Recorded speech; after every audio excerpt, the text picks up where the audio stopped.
insha Allah cashirkeena maanta waxaan ku sharxeynaa 8 cudur ama xanuun ee sababta bug xanuunka oo halkan xariiqa saaraya ah inuu qofka xanuunka dareemo iyo sida loo kala saaro 8 xanuun ugu badan ee keento bug xanuunka mid walba calaamadaha lagu garto baaritaanada loo sameeyo iyo sida loo daaweeyo marka insha Allah waan sharxi doonaa haddii bug xanuunka uu ka yimid cilad ka jirta beerka haddii cilada ka jirta xamiitida haddii cilada ka jirta ganaca bankariyaska haddii cilada ka timid caloosha haddii cilada ka timid wadnaha gaar ahaan myocardial infarction waxa loo yaqaan haddii cilada ka timid mandhiciraha haddii cilada ka timid triple abdominal aortic aneurysm waxa loo yaqaano sidoo kale haddii cilada ka timid murqaha iyo wax lamid ah dhammaan waan kala saari doonaa intaan insha Allah mid walba calaamadaha lagu garto baaritaanada loo sameeyo iyo sida loo daaweeyo insha Allah marka la wadaag cashirka asxaabtaada si kula faa'iideystaan magacayga waa Dr. Cabdirasaaq soo dhawaada markale kala soo barnaamij caafimaad oo taxan ah talooyin muhiim ah oo ku aadan caafimaadka sida wacyigelinta bulshada ee ka hortagga xanuunada halista ah iyo daaweynta aan ku bilowna xanuunka koowaad ee sababa bug xanuunka waxa loo yaqaanaa BUD ama Peptic Ulcer Disease ayaa loo yaqaanaa marka BUD ama Peptic Ulcer Disease waa xanuun ka mid ah cudurrada ku dhaca dheefshiidka gaar ahaan wuxuu saameeyaa caloosha iyo mandhiciraha sida hortiina ka arkaysaa oo xubkaas ayaa waxaa gaarayo dhaawac ama caloosha ha noqoto boog inuu ku samaysmato ama ha noqoto mandhicirana boog ku samaysmaa marka badanaa ciladu waxay ka timaadaa يعني sababahan hortiina ka arkaysaan sida bakteeriyadan gaas caloolaadka sababta loo yaqaano H pylori ama qofka duu muddo dheer isticmaala daawooyinka xanuun baabiyaasha oo waqti dheer iska wado caloosha boog ay ku keenaysaa oo xanuunkan BUD ama Peptic Ulcer Disease ay keenaysaa marka ciladaha marka bakteeriyadan ama daawooyinka qofka haduu muddo dheer daawooyinka isticmaalaan bakteeriyadan ay ku dhacdo yani waxa dhacay yani in xubkii caloosha oo dhaawacmo saasna qofku uu ku dareemo bug xanuun iyo wax la mid ah sidoo kale calaamadaha u soo raaci kara marka cilad markay halkan ka timaado waxa kamid ah dibriyo laba iyo wax la mid ah ugu dambeynna haddii qofka aan laga daaweyn waxa dhici kara in dhiig bax gudaha uu yimaado oo sida in qofka saxaradiisa madowaato oo dhiig lagu arko ama ay madowaato ama qofka in dhiig uu soo matay iyo wax la mid ah ugu dambeyn dhiig baxaas wuxuu keenayaa dhiig la'aan sidoo kale qofku waxa ku dhacay weight loss miisaankiisu inuu dhaco sidoo kale baqan ama dulduleelo ayaa ku samaysmi kara sidoo kale hortina ku arkaysaa mandhiciraha ama caloosha taasna waxay keenaysaa qofka xanuun fara badan inuu dareemo marka badanaa markay cilada ka timaado gaaskan caloosha ama boog calooleed oo jiro waxaa lagu gartaa cuntada la xiriirta oo si fudud macnaha bug xanuun dareentay waa mid cuntada la xiriirta si ula xiriirtaa tusaale markaa baahan tahay ayaa bug xanuun dareentaa ama markaa cunto ayaa dareentaa marka waa wax la xiriira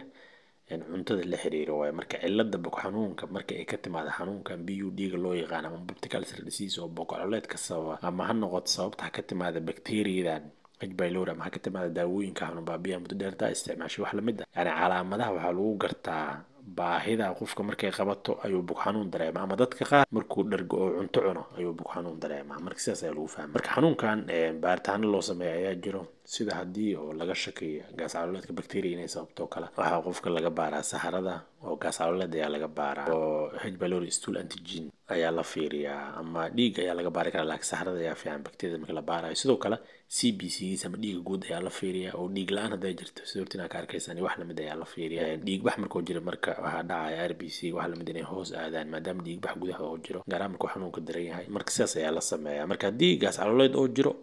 oo bakteeriyadan ay sababtay triple therapy waxa la ayaa la siiyaa daawadan 3 leed hortina ku qoran ama quater therapy 4 leed mid ayaa la siiyaa noocyo kala duwan shirkado kala duwan soo saar way kala duwan midabkooda يعني daawooyinka ayaa ugu fiican kuwa la qaato haddii oo laga waayana qofka waa la wareystaa waxay u badanta markaas daawooyin uu qaadan jirin dhaawacan caloosha u keenay markaasoo kale BPI ayaa la siiyaa proton pump inhibitors kuwa la dhaho hortiina ku qoran sida lansoprazole iyo esomeprazole rabeprazole pantoprazole daawooyinka hortiina ku qoran ayaa la siiyaa mid kamid ah omeprazole waxa la mid ah rabeprazole kuwa hortiina ku qoran mid kamid ayaa la siiyaa muddo 4 isbuuc ilaa 8 isbuuc wada qofkan cuntada waa laga saxaa wax dufanka la iska ilaaliyaa la dhahaa sidaas ayaa lagu xalliyaa sidoo kale waxaa la dhahaa qofka sigaarada cabeys iska jooji daawooyinkan oo xanuun baabiyaasha isticmaal iska jooji khamrada cabeys iska jooji haddii marka dulduleele uu sameeyo gaaskan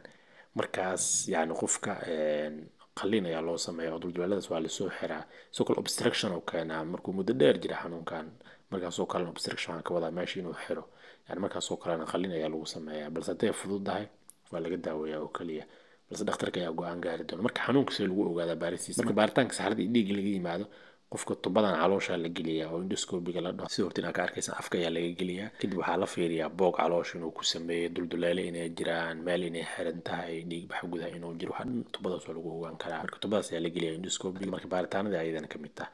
marka cudur koowaad sidaas ayaa lagu fahmaa badanaan cuntada la xiriira qofka markuu baahi dareemo ama markuu cunto cunayo bug xanuunka dareema calaamadaha kale inaa fahanteen ayaan rajaynaa labo bug xanuunka waxyaabaha keena waxaa ka mid ah pancreatitis markuu jira ganaca markuu inflammation ama caabuq ka jiro ganaca waa xubinta caloosha gadaasheeda ku taala arkaysaan midabkan jaalaha waxaa laga soo dayaa dheecaan oo maaragtay burburinta cuntada iyo wax lamid ah ka qayb qaata xamiitid oo kale markuu dhagax ka jiro ganaca waxaa dhaco in maaragtay oo inflammation ama caabuq ku yimaado arrinkaas marka see lagu fahmaa marka cilada ganaca ka timaado oo bug xanuun qofka dareemaa bug xanuunka inuu ganaca ka yimid si fudud lagu fahmaa jirto ah qofka bugga xanuunaya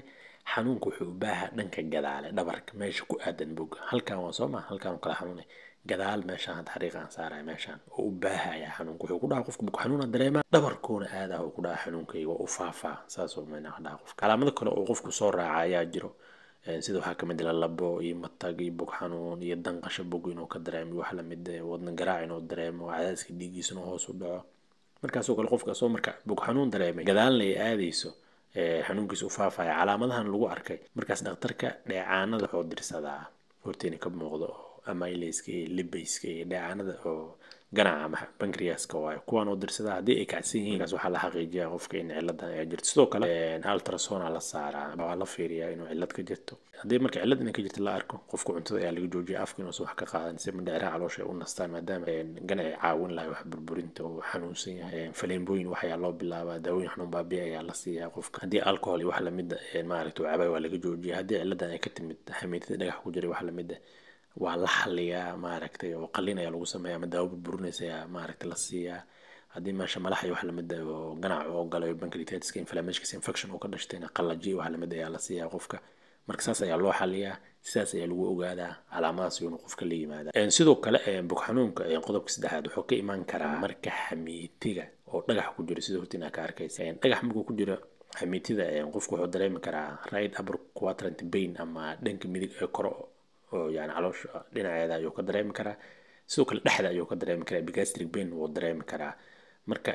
xamiitida markay ka timaada marka sidee lagu fahmaa waxaa lagu fahmaa badanaa xanuunku waa mid degdeg ah oo qofka si dhaqsaa u qabanaya isla markiiba marka ama dhexduu ka dareemaya marna wuxuu ka dareemaya dhanka midig oo xariiqan sare marna halkan dhex ayuu ka dareemaya badanaana wuxuu dareemaa markuu cunto dufin leh cuno sida hilib iyo wax dufin leh hadduu cuno caano dufin yani shay dufin leh hadduu cunoba يعني qofkaas dufin oo cunaba wuxuu ku dhahay bug xanuun bug waa laga qabanaa dufin hadaa cuno hadalkaas kugu celcelinaa bug waa laga qabanaa sidoo kale xanuunkan si fudud oo lagu fahmaa jirto oo ah xanuunku wuxuu u baahaa garabka halkaas aan xariiq saaraa garabka midig ayuu u baahaa gaar ahaan sidoo kale halkan oo dhabarka qaybtan sare xariiqan saaraa ayuu xanuun qof ka dareemaa marka haddii bug xanuun aad dareentay ama dhanka midig aad xanuun ka dareentay marka cuntada dufinka wax lamid ah cunaysan ay ku xanuunto garabka midigna uu baahayo ama halkan yani dhabarka qaybtan kore sare uu baahayo maaragtay waxay u badan tahay dhagax inuu jiro fadlan si degdeg istaal uga waxaa la saaraa computerka hortiina ka arkaysaan ultrasoundka loo yaqaanaya qofka la saaraa dhagax haddii xamiitadu ku jiro si fudud ayaa loo arkaa kadib qofka ama daawo burburinaysa ayaa la siiya hadday yar yihiin ama hadday weyn yihiinna isla markiiba maaragtay qalliin ayaa lagu sameeyaa sidoo kale qofka la labo iyo matag iyo bug xanuun iyo qandha haddii meesha infection qaada ayaa usoo raaci karta ayadana waa calaamad kale laakiin calaamadahaas kale ayaa si fudud lagu gartaa inaa fahanteen ayaa rajeynaya daawadana qalliin ay badanaa u badantaa lagu daaweeya ama daawooyinka dhagxaanta soo burburinaya la siiyaa baaritaankan waxa ugu fiican lagu ogaado waxa waaye computerka uur ku jirta ultrasoundka loo yaqaan ayaa la saaraa dhagax hadduu ku jiro intaasaa lagu arkaa sida hortiina ka arkaysaan xanuunka afaraad ee sababi kara in qofka uu dareemo bug xanuun waxa waaye haddii liverka uu ka jiran yahay ama beerka uu ka jiran yahay sida haddii uu qabo xanuunka cagaarshowga yani bug xanuun wuu dareemi karaa ama halkan midig ayuu qofka xanuunka dareemi karaa ama halkan bug ayuu xanuunka dareemi karaa xanuunkiisa marka wuxuu u baahayaa isna garabka midig ayuu u baahayaa marka qofku wuxuu kaloo dareemi karaa labo appetite-ka inuu ka xirmaayo qandho ayuu dareemi karaa markuu beerkiima si fudud lagu fahmaa jirto ah qofka maqaarka ayaa cagaaranaya mindhaha ayaa cagaaranaya oo joniska ama jaundice waxa la ama cagaarshow calaamadaha cagaarshow waa lagu arkaa markuu beerka jiran yahay oo hepatitis waxa lamid ah cagaarshow oo jirsaasa lagu fahmaa sidoo kale marka la baaro maxaa dhacaya liver function test waxa la dhahaa oo yani la fiiriyo dheecaanada beerkiisa way kacayaan sida AST-ga iyo ALT-ga ama bilirubinta xitaa haddii la fiiriyo way kacaysaa soo kale viral test haddii la sameeyo oo aan la jeeda virus wax lamid hepatitis haddii la fiiriyana waa la arki karaa hepatitis A hepatitis B wax lamid inuu jiro ama cillad kale ee beerka jirto waa la arki karaa kan marka asna si fudud waxa lagu fahmaa ayaan dhahnay qofka calaamada cagaarshowga ama jaundice-ka ayuu yeelanaa oo ah yani inuu indhihi ka cagaarta ama maqaar ka cagaarta sidaas fudud ayaa lagu fahmaa baaritaanada loo sameeyana waa fahanay daawaduna waxay ku xiran tahay hepatitis-ka nooca uu yahay maaragtay ku xiranta A miya B miya C miya ay ku xiranta mar walba dhibaatooyin ka dhashtay ku xiranta qodobka afraad si fudud inay la fahanteen ayaa rajaynaya qodobka shanaad ee keeni kara buko xanuunka waxaa ka mid ah haddii xididkan oo maaragtay aortaha loo yaqaano oo ugu weyn oo maaragtay dhiigga jirka gaarsiiya haddii qaybta marto bogga ku beegan cillad ka jirta oo diica iyo wax lamid ah waxaa la abdominal aortic aneurysm waxaa la lahayaa tamarka way fududah qofka caloosha wuxuu ka garaac dareemi karaa halkan bogga oo gacanta saaro marka ayadana sidaas fudud ayaa lagu fahmaa marka computerka ultrasonka uurku jirta ayaa qofka la saaraa marka la saaro waa la ogaadaa inay cillad jirta ama CT scan ayaa la saaraa qofka sidoo tina ka arkaysaa marka kan waxaa usoo raaci kara pulsating mass waxaa la lahaa meesha inay soo kuusan tahay arkay saan ay u garaacmay sidoo hortina ka arkaysaa qof marka dawaqaada uu soo raaci karto dhidida uu soo raaci kara cadaadiska dhiigga uu soo dhici karo shoogo gali kara hadduu rabjar sameeyo ama uu qarxo marka xididka DI dad badan waa jiraan dhibkaas qaba oo maaragtay wax caadi u malay laakiin wax caadi ma aha cilladan ayaa keeni karta sidoo kale CT scan wax lamid waa la saaraa qofka haddii loo baahan yahay wax badan in lagu ogaado sida dhiig bax iyo wax lamid ah doo jiro haddii si maaragtay si emergency maxaa si degdeg loogu daaweeyo qofka IV fluids la siiyo macnaha faleembooyin wax lamid ah la siiyo oxygen la siiyo dhiig lagu shubo hadduu dhiig wax badan jiro wax lamid ah oo xaalad argent ama degdeg u baahan haday tahay marka ayadana way keentaa inaa fahanteen ayaa rajaynaa si ku keenta sidii lagu fahmo qofka hadii la fiiriyo meel kuusana la arkaa caloosha korkeeda ama garaac mayso oo dadka qaar meesha waa yarta si fiican looma arkaa la gacantii la saara waa la arkaa marka saasay maaragtay kula duwan yihiin sidoo kale buko xanuunku wuxuu ka imaan karaa wadnaha dadka badanaa ma aaminsano gaar ahaan MI markuu jiro oo inferior wall of heart attack waxaan la myocardial infarction sidoo tina ka arkaysaan يعني wadnaha maaragtay dhiigii muruqa wadnaha gaaray gaaraan qaybtan hoose inferiorka haddii cillad ka jirto waxaa dhacayo yani maaragtay qofka buko xanuun oo dareemo maadaama nerve pathway-ga ay wadaagaan yani sidoo tina ka arkaysaan taasaa marka waxay keenaysaa maaragtay qofka buko xanuun oo dareemo marka kan see lagu fahmaa buko xanuunkan marka wadnaha cillad ka jirto oo ka yimid see lagu fahmaa waxaa lagu fahmaa xanuunku wuxuu u baahayaa oo buko qofkan ka dareema gacanta bidix sidoo kale daanka oo dhinacaas oo bidix sidoo kale qoorta sidoo kale dhabarka xanuunkiisu u baahaa sidoo kale qofku waxa uu soo raacayo naqas oo kale inuu dareemo inuu dhidido markuu buko xanuunka dareemo inuu dhidido inuu laba dareemo inuu matag dareemo inuu dawaqaad dareemo waxaa kaloo muhiim ah markuu wadnaha ka yimid aad ku fahmi kartaa qofka wadna garaac uu leeyahay buko xanuun oo dareemo wadna garaac uu soo raacayna saasaa looga saaraa marka tan oo kale computerka wadnaha ECG-ga qofka la saaraa dhiiga laga qaada oo muruqa wadnaha hadii cillad ka jirto kale troponins waxaa la dhahaa dheecaankan la fiiriyaa muruqa oo macna ka turjumaya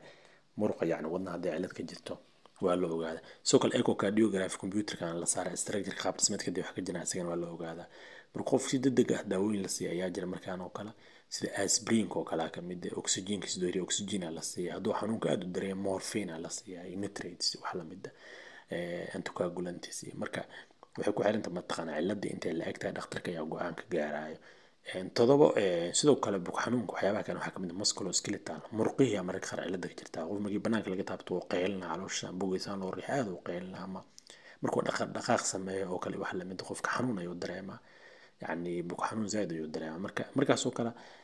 buko meesha ku aadan lafahan meesha ku dhamaadaan oo ribiska yani ama arjooda iyo wax la mid ah eridaas ku aadan oo sida xariiq meesha aan saaraya cilada yani ay ka jiri marka musculoskeletal waa meena murqihi ka jira ama lafihi ka jiraysa ma isku aadan marka ayaga danqanaya marka la taabto marka tan si fudud waxa lagu fahmaa qofka saamarka loo taabto way xanuunay wuxuuna aad xanuun ku darnaadaa markuu qofka dhaqaaq sameeyo markuu qunfaco wax la mid ah iyo xanuun badan qofka dareemaa marka adin calaamad fudud oo ku fahmi karto yani wuu qunfacay buko xanuun oo dareemaa waa calaamad shak ku gelin karta marka tan ayadana examination kale lagu ogaada dhakhtarka hadii uu riix oo fiiri bukaanka waleest uu ogaan karaa si fudud uu ogaan karaa marka qaar ultrasound ama computerka ku jirta loo diraa si loo ogaado meesha dhiig ma ku jira eerna ma jirto dhaawac kale ma jiro computerka la saar la fiiriyo hadii cilad kale jirin daawooyin kooban qofka la iska siiya oo supportive oo caawina si hortina ka arkaysa xanuun baabi wax la mid ah qofka la siiya meeshana massage wax yar lagu sameeyaa wax la mid ah jimicsiga badan iska yareeya la dhahaa, dhaqaaqaada ha yaraada la dhahaa qofka. maaragtay xanuun qunfac badan hadduu jiro wax qunfac u keenaya laga xaliyaa si meesha u raysato. qodobka sideed ee ugu dambeeyo waxa waaye haddii ay ka timaado gastroesophageal reflux ama xanuunkan gaaska nooca laabjeexa loo yaqaano, markay cilad ka timaado kaas waxaa ku fahmi kartaa aashta gadaal usoo laabanaysay subax markaas soo kacday dhuunta qaleel iyo xanuun ka dareentay. sidoo kale wuxuu caan ku yahay markuu ka yimid waxaa ku fahmaya bug xanuun haddaad dareento waxaa kuu soo raaca xabad xanuun, gaar ahaan labada naas dhexdooda yacni meesha xanuunka dareemaysaa. xanuunka dhabarka u baahi karaa, kor hore qofka dareemayo waxa lamida garbaha mararka qaar la xanuuno. yacni gaaskan laabjeexa loo yaqaano waa cuntada cuna ama cabitaanku cabaa dib ugu soo laabta. kan laakiin badanaa bug xanuun ma leh, feer xanuun leh, laakiin marmar way dhacdaa bug xanuun inuu yeeshto way dhacdaa. kan marka asiga wuu fudud yahay daaweyntiisa. daawadan BPI-ga la kuwa hortiina ku qoran ama barazolka iyo zamabarazolka iyo lansabrazolka iyo rebabrazolka iyo bentabrazolka kuwan naxiamka waxyaabahan mid kamid ah siinaysaa muddo 4 isbuuc cuntadan iska saxaa dhehaysaa. haddii albaabku aad u dabacsan yahay dhakhtarkaa fiirinayo endoscope wax lamid gelinayo soo markaas ugu sheegay qalliin inuu yahay inuu daawo yahay wax lamid ah. waxaan rajaynayaa si fiicanna u kala fahanteen 8 shay ee ugu badan ee sababta bug xanuunka, mid walba midka kale wax looga saaro, baaritaanada loo sameeyo, sida loo daaweeyo, calaamadaha lagu kala saaray, wax dhanna si fiican u kala fahanteen ayaan rajaynayaa. wixii aadan fahmin qaybta faallada ama commentiga noogu reeb insha Allah waa ku caawin doonaa. lambarkan WhatsApp-ka yaa la igala soo xiriir insha Allah waa ku caawin doonaa hadduu Ilaahay yiraahdo. Assalaamu calaykum.